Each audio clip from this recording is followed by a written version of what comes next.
At 74, I sold my spacious family home to downsize, and it became my deepest regret. For years, real estate agents and well-meaning friends told me that selling my house was the smartest move for my retirement.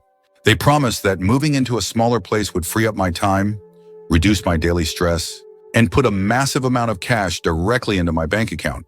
I believed them. However, the reality of living in a tiny apartment was nothing like the carefree lifestyle I had pictured. I know many of you are probably looking around your empty living rooms right now, wondering if it is time to pack up and find a smaller place. You might feel overwhelmed by the yard work, or you might think that downsizing is the only responsible choice for your future. Before you start throwing away your treasured belongings and signing away your deed, I want to share 5 hidden risks I wish someone had explained to me. A smaller house sounds incredibly practical, but it quietly steals away your freedom in ways you never expect.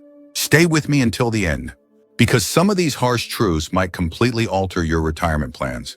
And if you know someone who is eager to sell their family home, this video might be exactly what they need to watch before making a permanent mistake. Now let's get started. Number 1, the disappearance of personal space. The biggest shock after moving into my new smaller home was not the lack of storage, the tiny kitchen, or the strange neighborhood. Instead, it was the crushing realization that I had completely lost my private sanctuary. Before I downsized, I had plenty of room to breathe and simply be myself. I had a dedicated reading room, a quiet garage for my weekend projects, and a spacious garden where I could enjoy my morning coffee in total peace. Inside my cramped new apartment, I quickly realized that every single activity had to happen in the exact same small room. Everything felt incredibly squeezed together. Reading a book meant sitting right next to the noisy refrigerator, and having a hobby required clearing off the dining table every single time. I remember my first week in the new place, waking up early and wanting to stretch my legs. I walked out of the bedroom and immediately bumped into the kitchen counter. The comfortable boundaries I had spent decades establishing were completely gone. In their place were thin walls, restricted living areas, and a feeling I simply could not escape. I was constantly suffocating in my own home. The hardest part was realizing that you cannot just invent more space. When you feel utterly claustrophobic, you adapt because you have absolutely no other choice. You stop working on your favorite hobbies. When setting them up becomes too exhausting, you learn to sit still in your small chair. But in the process, you lose the daily movement that kept you joyful. There was a man named Arthur, 71 years old, who sold his large house to move into a modern retirement condo. He used to spend hours building model ships in his dedicated basement workshop. Once he moved, he had no room for his tools and eventually stopped building altogether. He told me that losing his workshop felt like losing a massive piece of his own soul. If you are eager to move into a much smaller home, ask yourself this question. Are you genuinely ready to sacrifice the physical spaces that allow your mind to wander and create? Because once you give up your personal sanctuary, finding that peaceful breathing room again is almost impossible. Number 2, the crushing hidden financial costs. One of the most painful truths about downsizing your home is realizing that moving to a smaller place does not always save you money. When I first listed my property, my financial advisor reassured me that the massive profit from the sale would easily fund the rest of my retirement. I believed those optimistic calculations completely, and in the beginning, seeing that large check deposited into my account felt absolutely wonderful. My old house required a lot of maintenance, and I was thrilled to leave the expensive roof repairs and lawn care behind. For a little while, it felt like I had finally achieved total financial freedom. But as the months went by, the hidden expenses of my new downsized lifestyle started draining my bank account at a terrifying speed. I started paying exorbitant monthly homeowner association fees that seemed to increase every single year without any clear explanation. I had to buy all new furniture because none of my comfortable, old pieces fit into the strange layout of my tiny living room. The financial relief I expected quickly turned into a new kind of economic anxiety. It was not that I was spending my money on luxurious vacations or fancy dinners. My savings were being eaten alive by storage unit rentals, expensive parking permits, and community assessment fees. When you move into a managed community or a smaller condo, it is incredibly easy to assume that your living costs are permanently fixed. The reality is that you are trading one set of predictable household bills for a completely unpredictable set of shared community expenses. I remember sitting at my small kitchen table, staring at a massive unexpected bill for a mandatory exterior painting project I never even voted for. I did not want to admit that selling my paid-off family home was actually costing me more money in the long run. I met a woman named Barbara, 76 years old, who sold her suburban house to move into a sought-after retirement village. She used to praise the zero-maintenance lifestyle, telling everyone how wonderful it was to never mow a lawn again. But over a quiet cup of tea one afternoon, she confessed that her monthly community fees had doubled in just 3 years. She looked at me and said she was terrified of being priced out of her own tiny apartment. When you give up your independent property, you surrender your financial control to a board of strangers who do not care about your fixed income. If you are thinking about selling your house to unlock your home equity, ask yourself this question. Are you prepared to face the unpredictable and constantly rising costs of downsized community living? Because losing control over your monthly expenses can ruin your plans.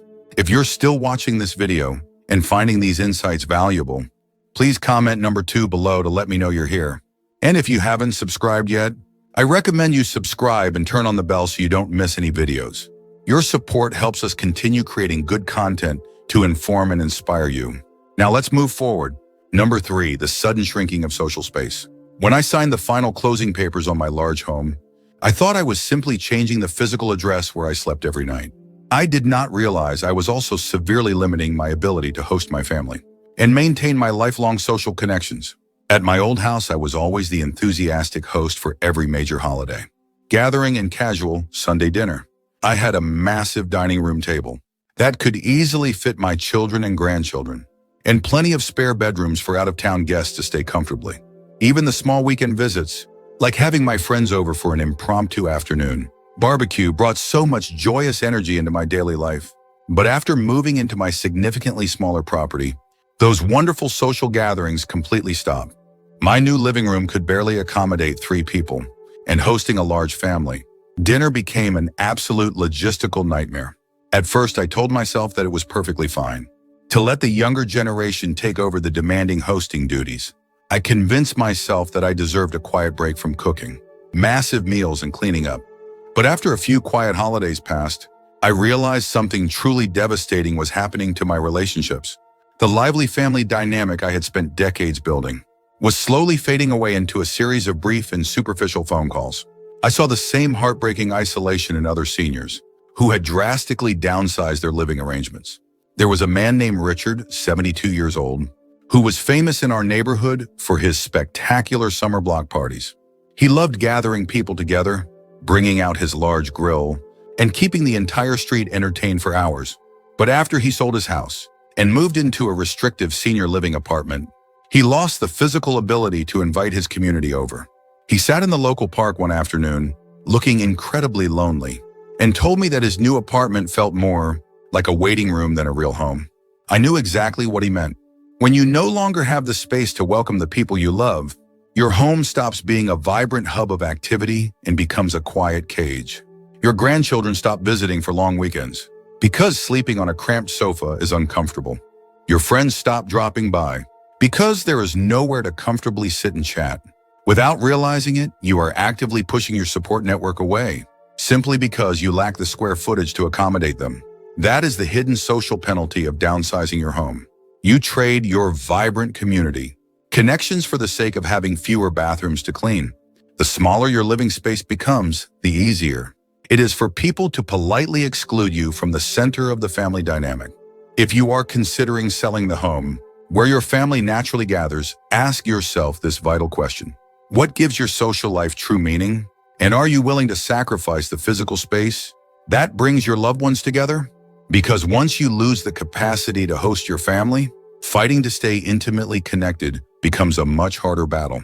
Number 4, the loss of identity and lifelong memories. Before I moved into my downsized apartment, I was deeply surrounded by the beautiful physical evidence of a life well lived. I was not just living in a house, I was living inside a personalized museum of my own history. I had my heavy oak bookshelves filled with novels, a hallway lined with framed photographs, and an attic storing the precious keepsakes of my children. But once I realized how small my new floor plan actually was, a horrifying emotional process began. At first, it seemed like I was just decluttering my life and letting go of unnecessary physical baggage. I bravely donated boxes of clothes and gave away extra dishes.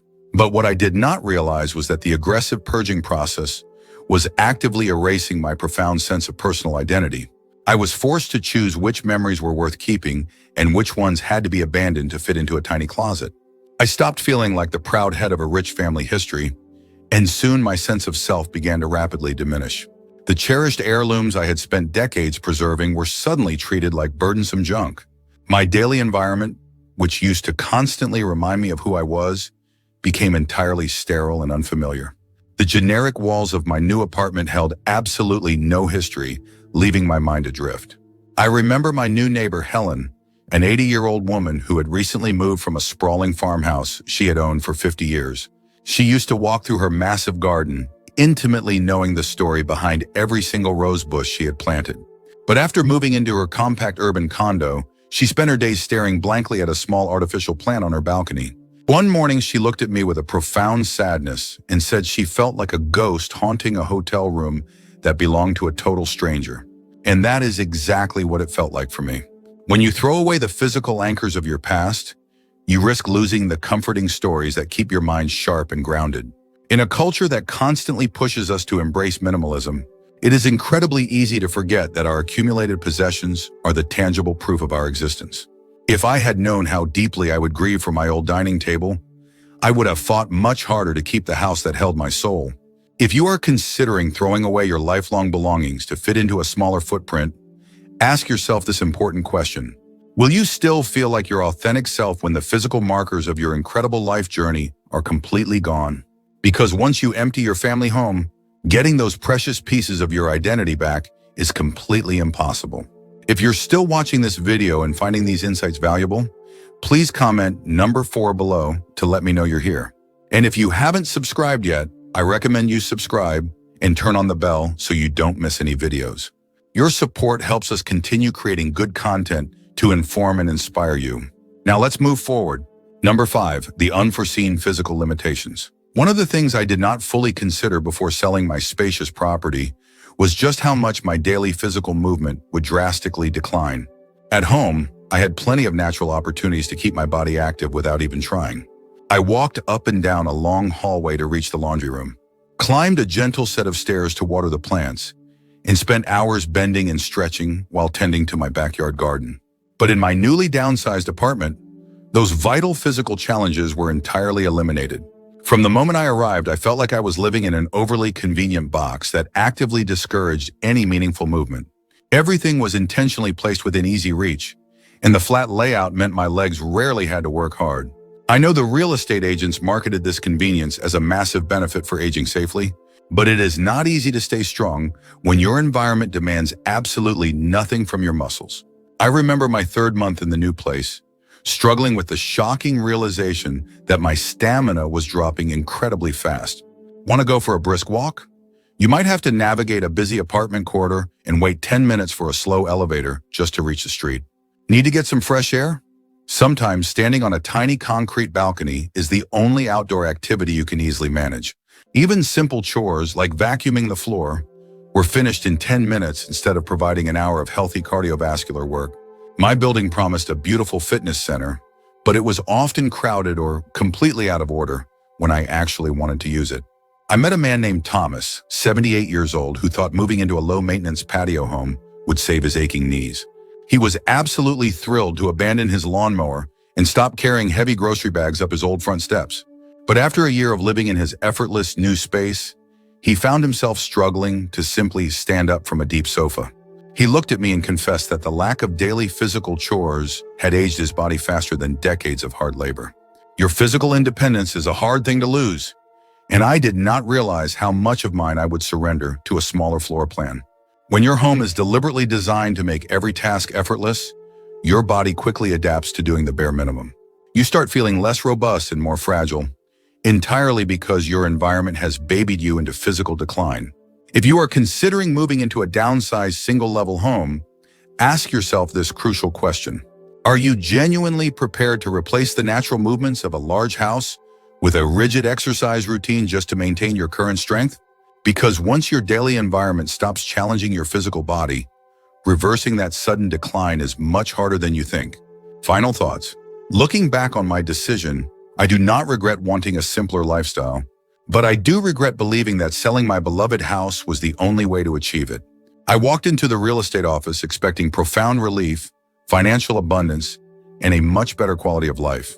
What I found instead was a restricted living situation that slowly took away my personal sanctuary, my hosting abilities, my financial predictability, and even my physical strength. Does that mean downsizing is always a terrible catastrophe for every single senior? Not necessarily. Some people genuinely need the extreme simplicity and accessibility that a small apartment provides.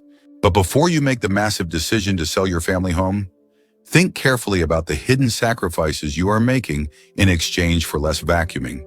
Because once you hand over those house keys, your daily reality will never be the same. If I could do it all over again, I would have fought much harder to adapt my existing home to my changing needs. I would have explored more ways to hire occasional yard help without giving up my beautiful garden, and made absolutely sure I was emotionally ready to leave. And if you are currently facing the intense pressure to downsize your perfectly good home, I deeply hope you take the necessary time to ask yourself a serious question. Is a smaller floor plan truly what is best for my overall happiness? Or is it just the standard path that everyone expects me to blindly follow right now? Because the spacious life you have built today, your comfortable routines, your cherished memories, and your familiar rooms is absolutely worth holding on to for as long as you possibly can. Thank you for joining us today. We'd love to hear from you. Leave a comment below and share one thing you learned today and how you plan to use it in your life. Your thoughts are important to us, so don't hesitate to share them. Reading your comments gives us great motivation and encouragement. If you enjoyed this video and found it helpful, please like, subscribe, and share. Your support helps us continue creating good content to inform and inspire you. Thanks for watching, and we look forward to seeing you in the next video.